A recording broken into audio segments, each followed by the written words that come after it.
Hi everyone. In this video, I'd like to talk about the psychological development of children in the first 2 or 3 years of their life and how, on a technical level, this ends up with personality disorders, complex PTSD, and the black and white ways of thinking. So the idealising and devaluing ways of thinking that people can often find themselves being in one space or another, but not being able to be in both at the same time, which means they're living from a place which is not realistic because they don't have that nuanced, grey way of thinking.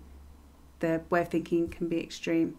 So I'd like to explain in this video how that happens on a technical level. So this can help us to understand ourselves better. So let's have a look.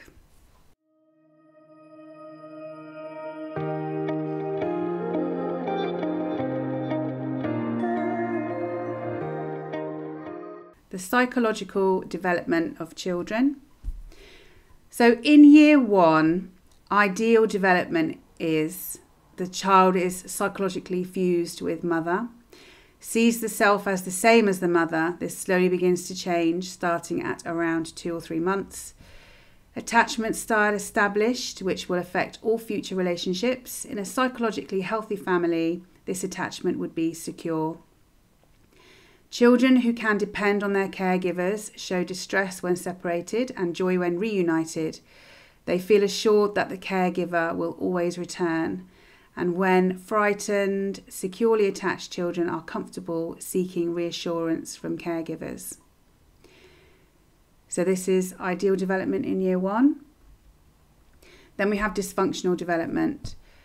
The child is psychologically fused with the mother, sees the self as same as mother. This slowly begins to change starting around 2 to 3 months. Attachment style established, which will affect all future relationships. Dysfunctional development can result in ambivalent, avoidant and disorganized attachment styles. So I have a video about this, which is about NPD and attachment styles, if you'd like to have a look at that a bit more in depth.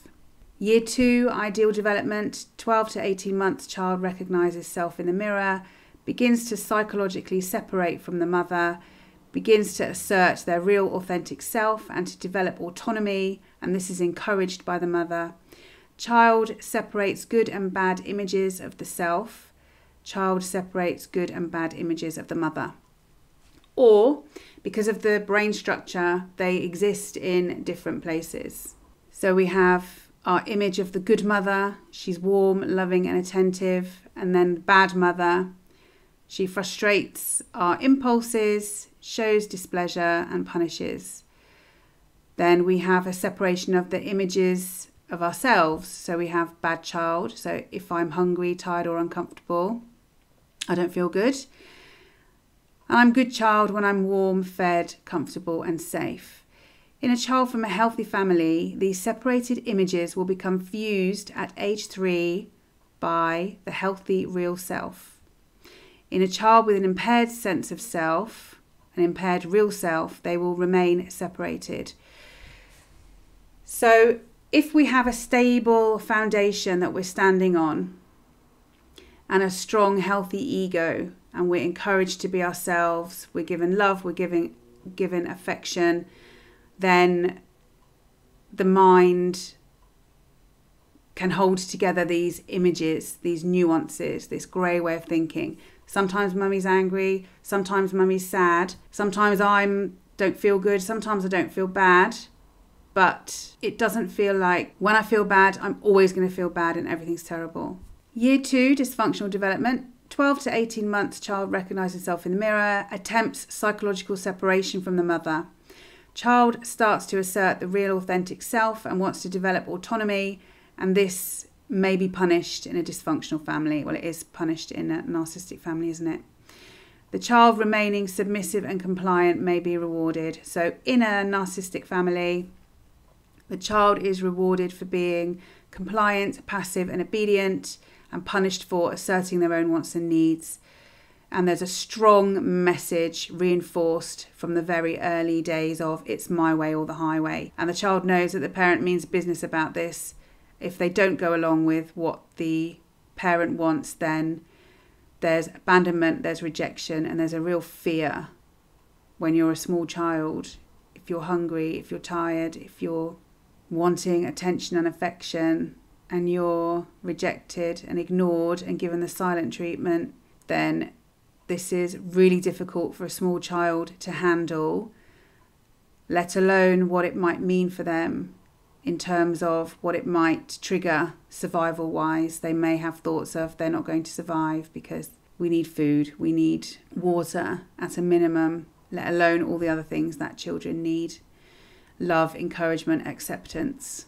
So the child has good and bad images of themselves, good and bad images of the mother, builds internal psychological walls which keep these images separate as they cannot be reconciled. This is the splitting defence, and this leads to idealising and devaluing, black and white thinking. So there are some theories that at birth we have different parts of the brain which deal with different needs. So a thirst section, a hungry section, a section that needs affection. So then when we have healthy psychological development, there will be an integration of all these different parts of our minds.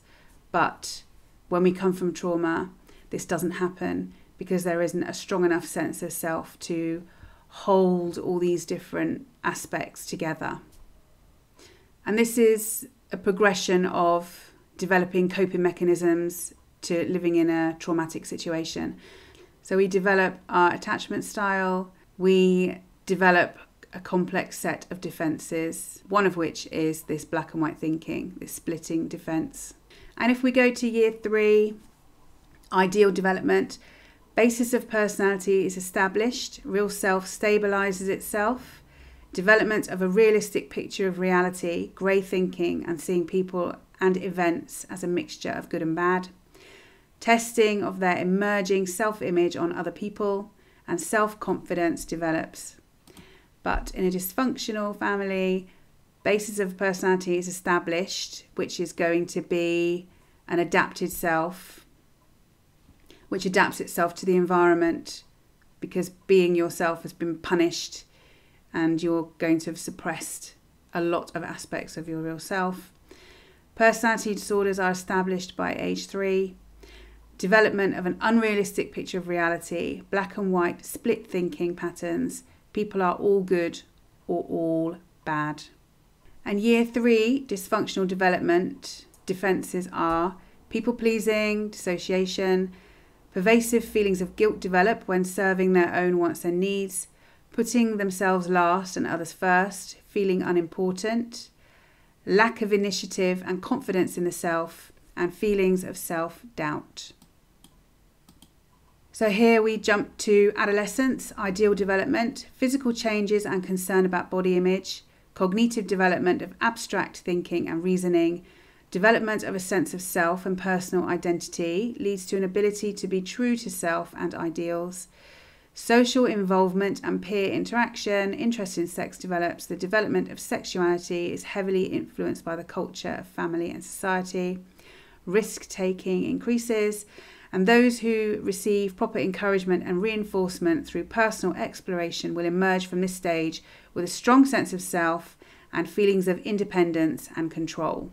They'll find that they're reliable or self-reliant. They develop the capacity to follow through and meet personal goals, develop the capacity for self-discipline and self-care, capacity to work through hardships, capacity to deal with reality, capacity for mental toughness, for open and honest emotional expression, ability to maintain sense of personal integrity, resist temptation for the greater good, and a capacity for personal accountability.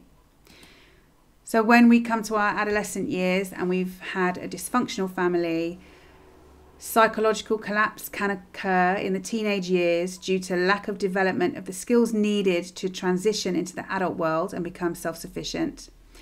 The risk of psychological collapse continues into adulthood, and abuse by the dysfunctional parents will stifle individual growth, development of autonomy, and the capacity to deal with life.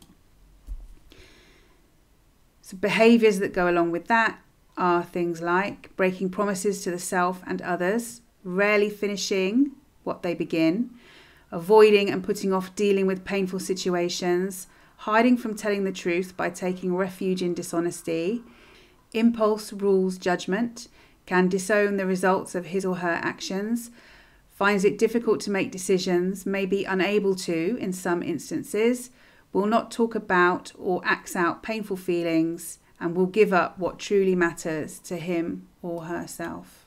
Then we have in romantic relationships, they may cling to their partners, want partners to be dominant or to dominate partners, want to be looked after or be rescued from life, obsess over abandonment or possible abandonment, the end of relationships or jobs, rejection by others. May imagine fantasy relationships with unattainable figures. There's a weak sense of self and a failure to be able to be true to the real self. There's confusion about one's role in life. They're unsure about their beliefs, their desires and the future, and they feel insecure. So outcomes of dysfunctional development. So this is the adapted self, the self that we become to please other people, and the self that we become because we've rejected, disassociated from our real self, or we have an impaired sense of self. The adapted self is derived from infantile fantasies. It is motivated by the desire not to deal with reality, but to implement defenses which avoid asserting the real self. Being taken care of or taking care of others means feeling good. Here, feeling good means not feeling bad. Wants to avoid painful feelings and achieves this at the cost of mastering reality. So here when it says infantile fantasies, it's describing the arrested development that happens to a child that's grown up in a dysfunctional and abusive, traumatic environment. So symptoms of complex PTSD, which is a common outcome of dysfunctional development and of narcissistic parents. Re-experiencing of trauma in the here and now through triggered responses, so often being in a trauma response, avoidance of reminders of the trauma, people, places and things, a sense of current threat, affect dysregulation, which is a poor ability to manage emotional responses or to keep them within an acceptable range of typical emotional reactions, a negative self-concept and disturbances in their relationships. So it's really hard for them to have a relationship with people because of that disorganized attachment or insecure attachment or fears of abandonment, the need to cling to people.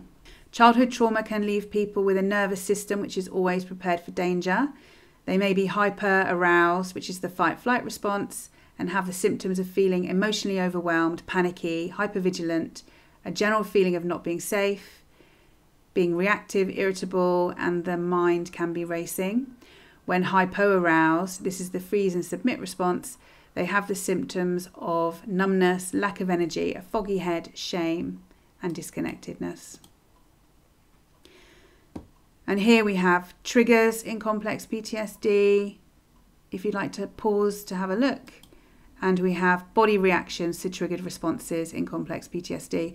So I go into this in more detail in my video, which is called Complex PTSD Triggers and How They Work. Okay.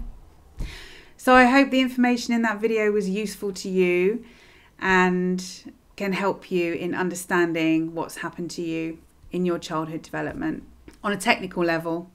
So take care, look after yourselves, and bye.